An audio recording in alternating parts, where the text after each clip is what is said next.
कभी सोचा है कि किसी देश को समझने के लिए क्या चाहिए? क्या सिर्फ एक दिन, सिर्फ 24 घंटे की हलचल उसकी पूरी कहानी बयां कर सकती है? आज हम यही करने वाले हैं। तारीख है 20 दिसंबर 2025 और हम इस एक दिन के अलग अलग टुकड़ों को जोड़कर भारत की एक बड़ी तस्वीर बनाने की कोशिश करेंगे। तो सवाल ये है कि एक दिन की छोटी छोटी घटनाएं मिलकर एक देश की कहानी कैसे कहती हैं? चलिए इसी सवाल का जवाब ढूंढते हैं। हर खबर, हर घटना समझिए कि एक पहेली का छोटा सा टुकड़ा है, और जब हम इन सब टुकड़ों को साथ रखेंगे ना, तो जो तस्वीर उभरेगी वो शायद आपको भी हैरान कर दे। तो शुरुआत कहां से करें? किसी भी देश की तरक्की का आईना होती है उसकी टेक्नोलॉजी। तो चलिए सबसे पहले यही देखते हैं कि आज के दिन इनोवेशन और टेक्नोलॉजी के मोर्चे पर क्या कुछ खास हो रहा है। भारत भविष्य के लिए कौन सी नई कहानी लिख रहा है? हमारी पहली कहानी शुरू होती है एक नंबर से, 80%। अब सुनने में तो ये बस एक आंकड़ा है ना? लेकिन इसके पीछे एक ऐसी कमाल की खोज छिपी है जो सीधे सीधे हमारे सैनिकों की जिंदगी में एक बहुत बड़ा बदलाव ला रही है। जी हाँ, ये 80% वो वजन है जो हमारे जवानों के कंधों से कम हो गया है, और इसका पूरा क्रेडिट जाता है आईआईटी दिल्ली के एक शानदार इनोवेशन को। नाम है हनुमंता X01। ये सिर्फ एक मशीन नहीं है, ये इस बात का सबूत है कि कैसे हमारे देश के नौजवानों का दिमाग क्लासरूम से निकलकर सीधे सियाचिन की बर्फीली चोटियों तक पहुंच रहा है। और रुकिए, कहानी यहीं खत्म नहीं होती। ये तो बस एक झलक थी।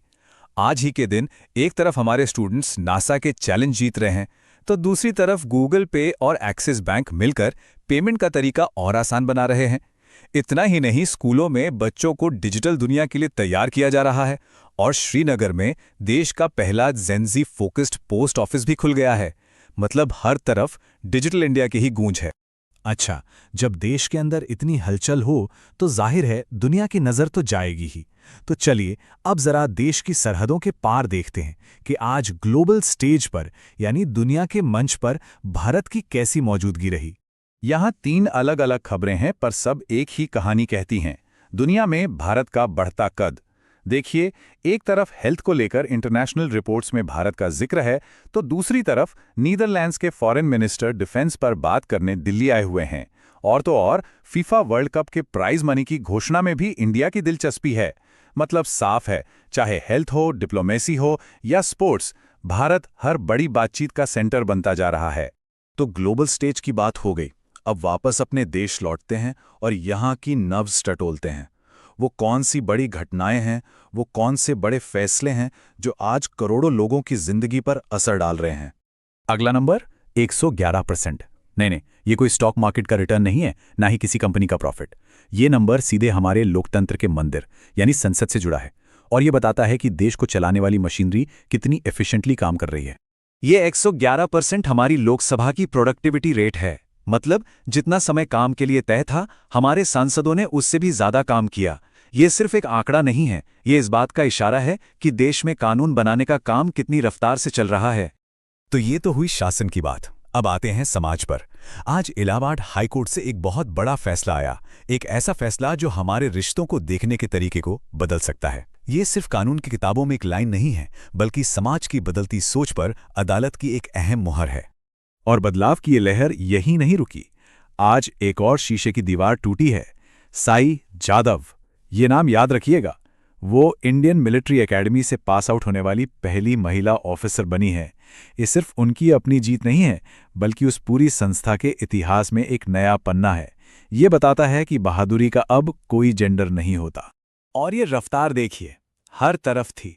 एक तरफ हैदराबाद में देश के भविष्य पर बड़ी कॉन्फ्रेंस हो रही थी, तो दूसरी तरफ एयरटेल को नया सीईओ मिल रहा था, बैंक ऑफ बड़ौदा को बेस्ट बैंक का अवार्ड दिया जा रहा था, और उधर क्रिकेट में झारखंड ने पहली बार सैयद मुश्ताक अली ट्रॉफी जीतकर इतिहास रच दिया।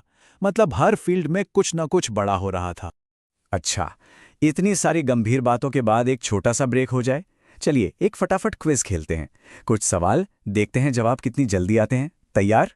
पहला सवाल, भारत का इकलौता एक्टिव ज्वालामुखी कौन सा है? सोचिए, और जवाब है बैरन आइलैंड, जो अंडमान में है। ओके, अगला सवाल, एशियन डेवलपमेंट बैंक यानी एडीबी का हेडक्वार्टर कहाँ है? और इसका सही जवाब है मनीला, फिलीपींस में। सवाल नंबर 3, भारत में guardian of the public purse या सरकारी खजाने का रखवाला किसे कहते हैं? ये हैं हमारे कंट्रोलर एंड ऑडिटर जनरल, जिन्हें हम शॉर्ट में CAG कहते हैं। और ये रहा आखिरी सवाल, उस डिवाइस का नाम क्या है जो ऑल्टरनेटिंग करंट यानी AC को डायरेक्ट करंट यानी DC में बदलता है? उस डिवाइस को कहते हैं रेक्टिफायर। जी हाँ, हमारे फोन चार्जर से लेकर हर इलेक्ट्रॉनिक गैजेट में ये छोटा सा डिवाइस बहुत बड़ा काम करता है। तो कैसा लगा जब हमने टेक्नोलॉजी, डिप्लोमेसी, सोशल चेंज और स्पोर्ट्स के इन सारे अलग-अलग धागों को एक साथ जोड़ा? तो देखिए भारत की कितनी जिंदा दिल और कॉम्प्लेक्स तस्वीर सामने आई है। और इसी के साथ हम वापस अपने सबसे पहले सवाल पर आ जाते हैं। अगर सिर्फ एक दिन की कहानी इतनी सारी उम्मीदें और इतनी हलचल दिखा सकती है, तो जरा सोचिए आने वाला कल क्या लेकर आएगा। ये एक ऐसा सवाल है जिसका जवाब कोई एक नहीं दे सकता। इसका जवाब हम सब मिलकर लिखेंगे।